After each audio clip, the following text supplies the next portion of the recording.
It's one of the most controversial questions of the ages. Who is Jesus? Is he a good man?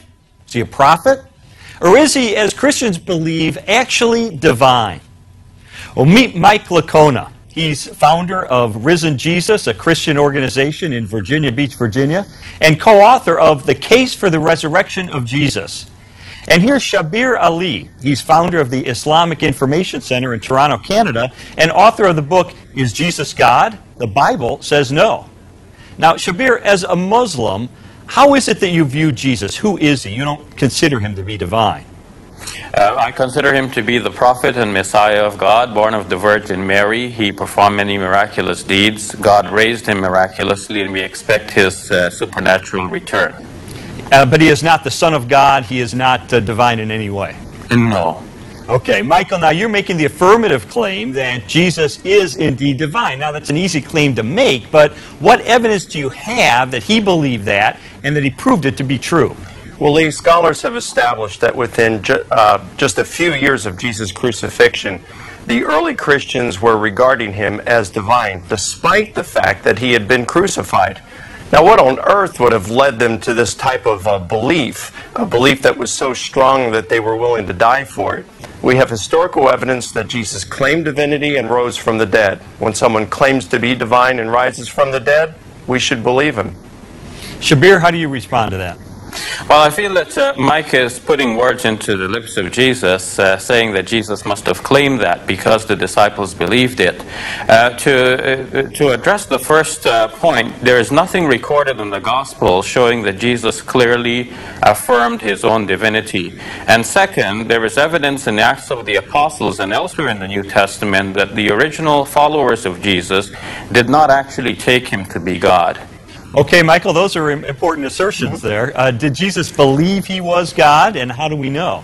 It would seem that he hadn't read the New Testament if he's going to make the statement that the New Testament nowhere has any place where Jesus claimed to be divine. It's filled with those kind of claims.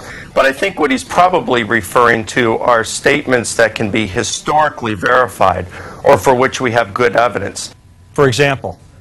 Well, for example, you've got Mark chapter 14, verses 61 through 64, where Jesus is before the Jewish leaders, and the high priest says, "Are you the Messiah, the Son of God?" And Jesus says, "Yes, and you will see the Son of Man coming on the clouds of heaven." That's something in the Old Testament that only God does, and seated at the right hand of power. In other words, he's claiming to be a co-occupant of God's throne. Shabir, has he convinced you? No, I don't think so, because he's referring to the trial of Jesus before the Jewish Sanhedrin, and this is reported variously in Matthew, Mark, and Luke. In Matthew and Luke's versions, we have it that Jesus did not actually affirm the title. He said, "You are the ones claiming that I am," in essence. And to say that Jesus comes on the clouds of heaven proves that he is God himself. That would be to say that God could not do this for one of his creatures. So I do not think that arguing from silence will make Jesus God. It is clear that to affirm Jesus as God involves a logical self-contradiction. It involves contradiction with the divine scriptures, and it involves also a religious problem. Now, I want to return you to that passage from the trial before the Jewish Sanhedrin. The Sanhedrin asks him, "Are you the Messiah, Son of the living God?" Now, and it says that Jesus said, "I am," in Mark's Gospel, but in Matthew and Luke's account of the same episode, Jesus says, "You say that I am." And unless you can first establish the actual words of Jesus, you cannot build a reasonable commentary on that. Now, it's better to Shabir, say what does he say right after that, "You say that I am"? He says, "You will see the Son of Man coming on the clouds of heaven and seated at the right hand of power." I mean, so these you are have to decide. Are you saying that his divinity is based on his saying "I am," or his saying that he's coming on the clouds of heaven? First of all, there is nothing clear. Seated at the right hand of power.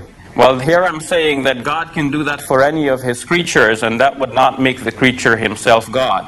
If God calls up a creature with him to his throne, Jesus is claiming to be a co-occupant of God's throne.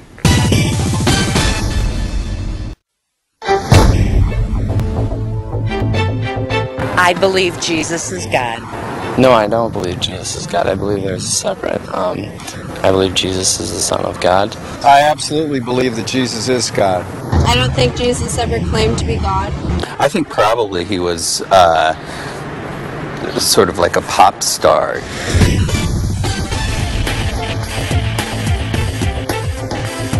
We're back talking about Jesus. Is he divine, as Christianity claims, or just a prophet of God, as Islam claims? Now, Shabir, Mike's been referring to New Testament records that are much closer to the actual life of Jesus than the Quran, which Muhammad recorded some 600 years later. So why should we consider the Quran to be a better historical record when it's so much later than these New Testament accounts?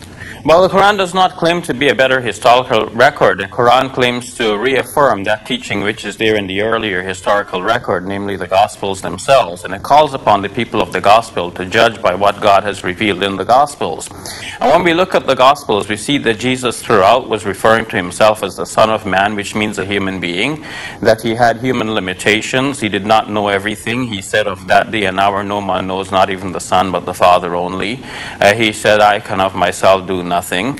I do only as the Father has commanded me. Throughout, Jesus is deferring to God, and in fact, he falls on his face and he prays to God.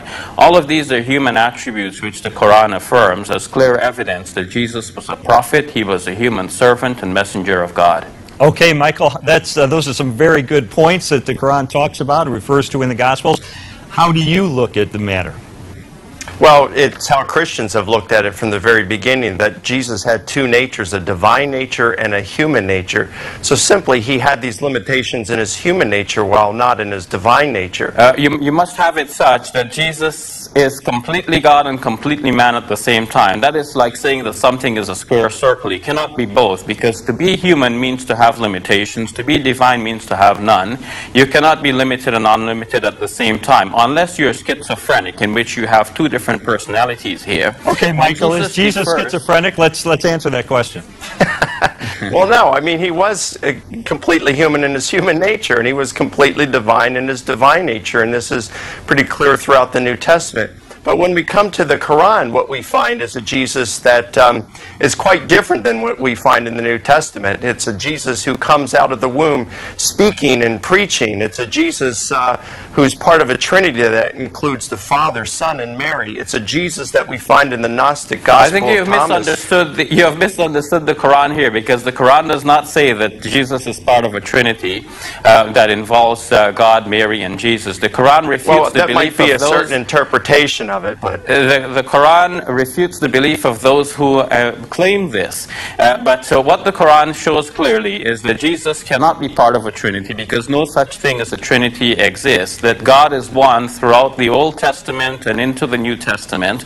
The word Trinity does not exist in the Bible. This is a later idea. Well, neither does theology, Shabir, but we both believe theology is real. I mean, listen, what we have of the Quran is this. We've got a book that's written 600 years after Jesus, fifth-hand source at best. It's written in a different country, a different culture, in a different language in which Jesus lived. Mike, but you're missing the point, because one doesn't need the Quran to affirm that Jesus is a human being and a prophet. The Quran, by affirming that Jesus is a prophet, is not saying something new than what Christians already believe, because the Gospels show that he's a prophet, and Christians, despite believing that Jesus is God, also affirm that he's a prophet. So on that, Christians will agree with the Quran. Shabir, let me ask this then. Where did this idea that Jesus is God come from? Well, the idea that Jesus is God is something that evolved over time. We can see in the pages of the New Testament itself, in Acts of the Apostles, that people very easily in the Greco-Roman world took people for gods. Shabir, I want to tell you, I've written a 300-page book on the evidence that convinced me as an atheist that Jesus did claim to be the Son of God, and he proved it by returning from the dead. And so my last question to you, and we just have a moment, is what would you say to Christians like me who are absolutely convinced by the evidence that the evidence supports those claims? I would say that you have to start by looking at the logical problems with claiming that Jesus is God, and then interpret the scriptures in a reasonable way that does not give rise to these logical problems. Okay. To say that he was God and man at the same time is logically self-contradictory. To say he is one of a Trinity is also to introduce another logical contradiction.